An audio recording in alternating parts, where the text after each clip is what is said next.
عورت کی خوبصورتی طے نہیں کرتی کہ اس کی زندگی کتنی خوبصورت ہے، یہ تو اس کی زندگی میں شامل ہونے والے مرد کی پسند اور محبت طے کرتی ہے کہ عورت کتنی خوبصورت ہے۔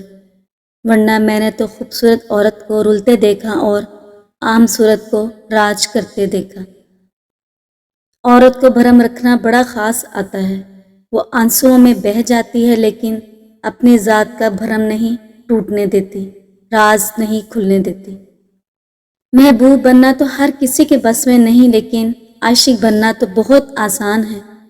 اگر اللہ نے تمہیں اپنا محبوب بنایا تو تم اللہ کے عاشق بن کر زندگی کا لطف اٹھاؤ، کیونکہ شدید محبت کا حقدار صرف اللہ تعالیٰ ہے۔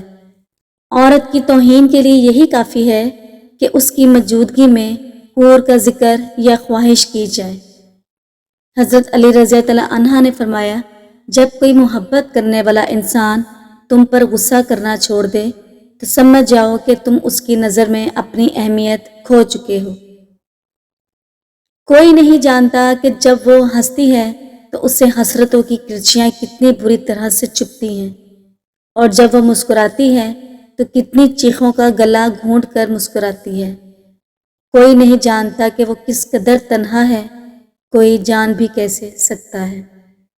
شریعت کا حکم ہے کہ بیوی کا اپنا کتنا بھی اثاثہ ہو مگر اس کے اخراجات شوہر ہی پورے کرے گا، اور شوہر اگر ایسا کرتا ہے تو بیوی ہمیشہ فرما بردار رہتی ہے، اور اگر ایسا نہیں کرتا تو بیوی بہت جلد شوہر سے بدگمان ہو جاتی ہے۔ رابعہ بصری سے کسی نے پوچھا کہ کیا گناہ گار کی توبہ قبول ہوتی ہے؟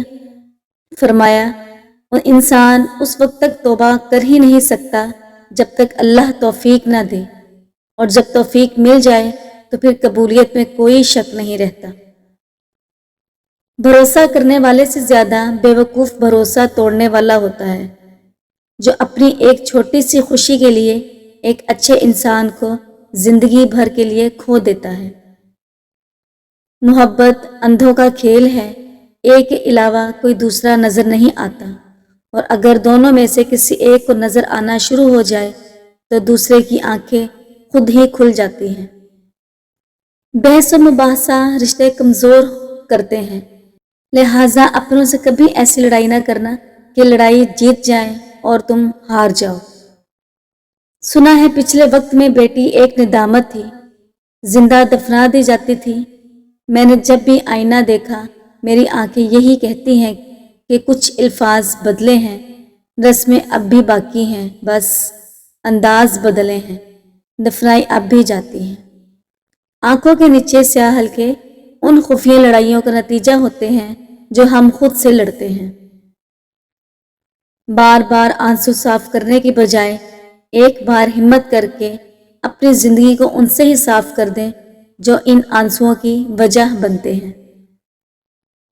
میں اچھی ہوں یا بری میں نہیں جانتی، نہ میں کسی اور کی میرے بارے میں رائے پہ یقین رکھتی ہوں۔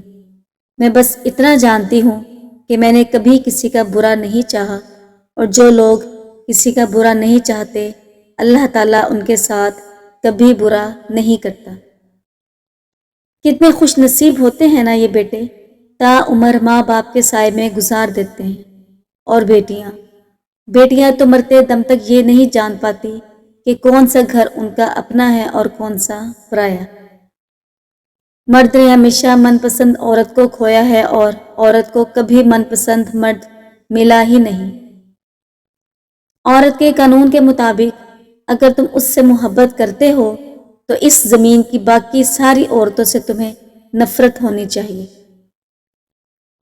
چمچے کبھی وفادار نہیں ہوتے اور وفادار کبھی کسی کے چمچے نہیں ہوتے۔ ہو سکے تو پھر تکلیفوں کو اپنے تک ہی رکھیے۔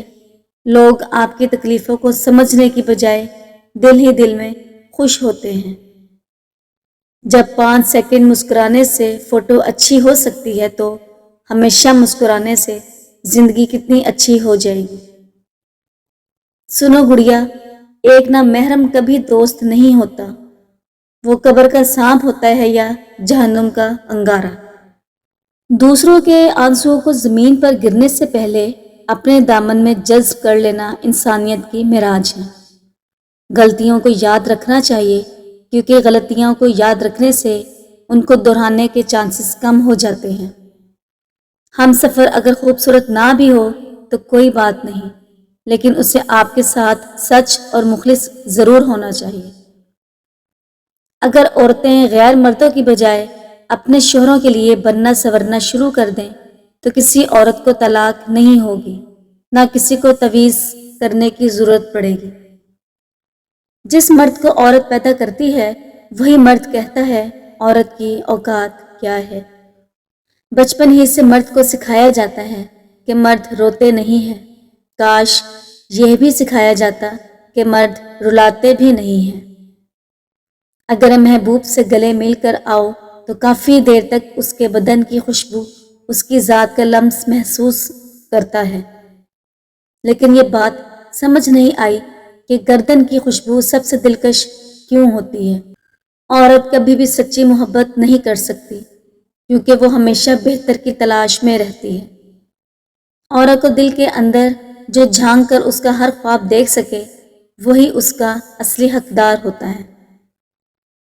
عورت اگر سچی محبت کر بھی لے تو وہ اپنے محبوب مرد کو خواب میں بھی کسی اور کے ساتھ برداشت نہیں کرتی۔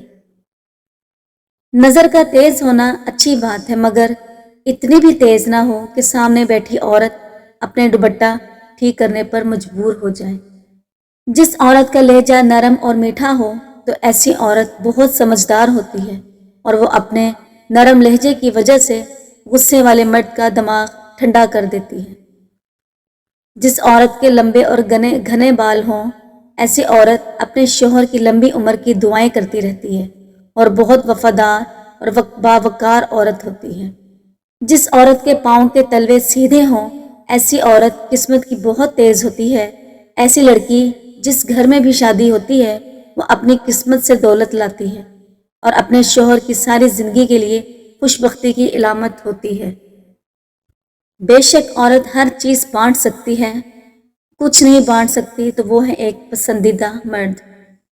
بیٹی کے ساتھ سب سے بڑی زیادتی اس کو فائنینشلی اپنے پاؤں پر کھڑا کیے بغیر اس کی شادی کرنا ہے۔ جب محبوب بے وفائی پر اتر آئے تو ہماری قسمت میں سیاہ راتوں میں اذیت کو جھیلنا ہی رہ جاتا ہے۔